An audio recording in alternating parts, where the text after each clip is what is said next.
tepat tanggal 17 Agustus, di hari Jumat itu, tahun 1945, jam 10 pagi, di Jalan Pegangsaan Timur. Jangan lupakan, nomor 56. Nomor itu penting karena menunjukkan satu tempat tertentu.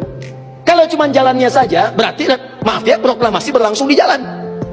Nggak ada nomornya. Nomor itu menunjukkan kedudukan tempat. Ini jalan. Jalan apa namanya, Pak?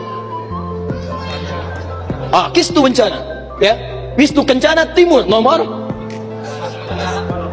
27, Masya Allah. Nomor 27 tempat ini. Kalau cuma Wistu Kencana saja di jalan. Pertanyaan saya, kenapa tidak pernah dijelaskan dalam buku sejarah? Siapa yang punya rumah tempat yang nomor 56 itu? Jalan Pegangsaan Timur, nomor 56. Rumah siapa nomor 56 itu? Ternyata itu rumah seorang pengusaha Muslim keturunan Yaman yang sangat cinta dengan negara kesatuan Republik Indonesia ini.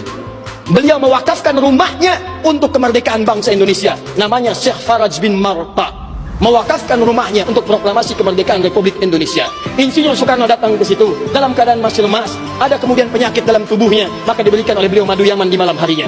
Siang-siangnya sudah fresh, dalam keadaan yang baik, maka digelorakanlah kemudian. Di sampingnya ada Bung Hatta, proklamasi sampai dengan ujungnya. Teman-teman, proklamasi 17 Agustus tahun 1945 itu memiliki saham yang kuat dari pertemuan-pertemuan dan perjuangan para ulama.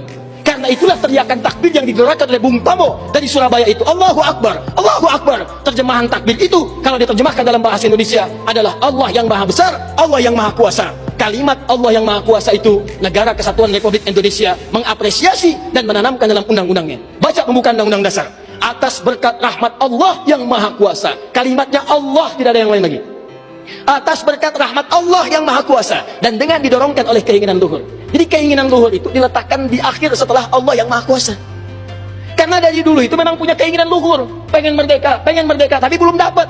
Siapa kemudian yang mempercepat keinginan luhur itu? Allah yang maha kuasa.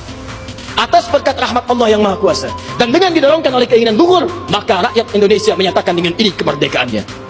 Dari situ kemudian jadikan sebagai sila dari 5 dasar sila ketuhanan itu. Ketuhanan yang Maha Esa, sila yang pertama. Siapa ketuhanan yang Maha Esa itu? Dalam pengertian kita, Esa artinya Ahad. Kul huwallahu ahad. Ditafsirkan kemudian dengan perlindungan dari negara, pasal 29 ayat 1 untuk dasar negaranya. Negara berdasar atas ketuhanan yang Maha Esa.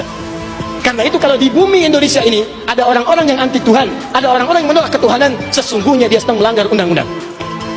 Dan pasal 29 ayat 2-nya, negara menjamin kita untuk menerapkan nilai-nilai ketuhanan dalam bentuk ibadah. Perhatikan bacaannya. Negara menjamin kemerdekaan tiap-tiap penduduk untuk memeluk agamanya masing-masing dan beribadah menurut agama dan kepercayaannya itu. Bagi kita, pengajian adalah ibadah, sholat adalah ibadah, zakat adalah ibadah, taklim seperti ini adalah ibadah. Jadi taklim pun dilindungi oleh undang-undang, taklim pun didukung oleh negara, dan kalimat takbir pun itu adalah kalimat takbir yang tertulis dalam undang-undang dasar kita. Jadi kalau ada anak bangsa yang anti dengan kalimat takbir, itu artinya anak bangsa yang tidak mengenal perjuangan nenek moyang kita yang telah mewujudkan negara kesatuan Republik Indonesia. Takbir.